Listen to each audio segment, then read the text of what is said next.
कैमूर और रोहतास जिले के दौरे पर पहुंचे पथ निर्माण मंत्री नितिन नवीन ने पत्रकारों से बातचीत में कहा कि बिहार सरकार सड़क और पुल निर्माण की गुणवत्ता को लेकर पूरी तरह से गंभीर है।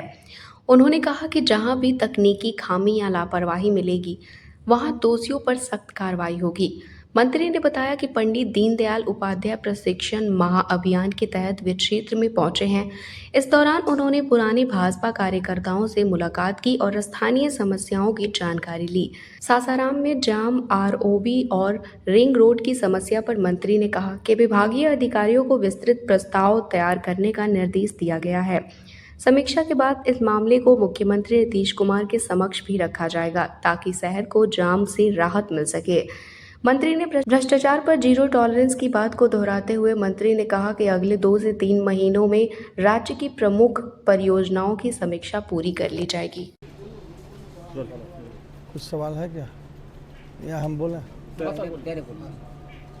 देखिए, पहली बार मैं पथ निर्माण मंत्री पार्टी के द्वारा, अपने पार्टी के शीर्ष नेतृत्व के द्वारा और एनडीए सरकार का पथ निर्माण मंत्री बना हूँ और 10 तारीख को पदभार ग्रहण किया और पूरे बिहार का भ्रमण करना शुरू किया ताकि हम अपने विभाग को जान सकें, अपने विभाग के सड़क और पुल को, ब्रिज जो बड़े बड़े बन रहे हैं एनएच पर सड़कें, उस सब के बारे में हम स्वतः जानना चाहते हैं। और आज इसी निमित्त हम लोग, चूँकि भारतीय जनता पार्टी का पूरे देश में पंडित दीनदयाल उपाध्याय प्रशिक्षण महाअभियान चल रहा है, तो पार्टी के कार्यकर्ता के नाते मुझे पहले भी पार्टी के द्वारा सभी जगह भेजा जाता। इसी निमित्त यहाँ भी आया हूँ, कैमूर और रोहतास।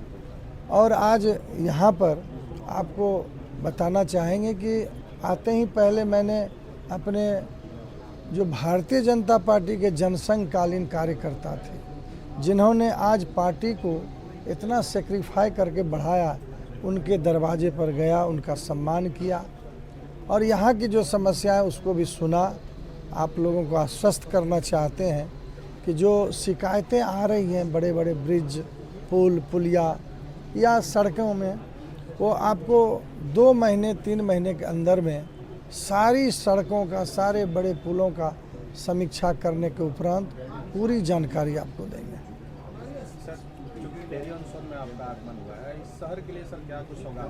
देखिए, अभी वरिष्ठ पत्रकार के माध्यम से हमारे यहाँ भारतीय जनता पार्टी के कई कार्यकर्ता, विधायक हमारे विशाल जी ने इसको सजाने के लिए, यहाँ जाम की समस्या है, आरओबी की समस्या है, रिंग रोड की समस्या है, तो अपने विभाग के एग्जीक्यूटिव से मैंने बात किया और एक प्रपोजल देने को कहा ताकि इसको अपने विभाग से समीक्षा करके सीएम साहब से भी बात करके इसका जल्द से जल्द निदान करने का प्रयास करें। सर, ग्रामीण इलाकों में सड़कें बनती है लेकिन 6 महीना बाद ही बदहाल स्थिति हो जाती है, जिम्मेदार लोगों और ठेकेदारों को क्या कहना चाहेंगे? देखिए, मैं आरसीडी का हूँ मिनिस्टर। आरसीडी की अगर कोई समस्या है तो उसका तुरंत निदान अब होगा। सर, आपने कहा कि पुल पुलियों का जो है उस पर ध्यान दिया जाएगा आपकी सरकार में, और भ्रष्टाचार के खिलाफ जीरो टॉलरेंस की आपकी नीति रही है सरकार की। तो जो पहले से पुल गिरे हैं या अब आपने पदभार संभाल लिया है, तो क्या अब उम्मीद की जाएगी कि जो इसके लिए दोषी होंगे उनको तत्काल कार्रवाई सुनिश्चित की जाएगी? पहले भी कार्रवाई होती रही है और मैं आपको भरोसा दिलाता हूं कि तकनीकी दृष्टिकोण से यदि कोई गलती किया होगा तो उसकी सज़ा उसको तुरंत मिलेगी। ठीक है।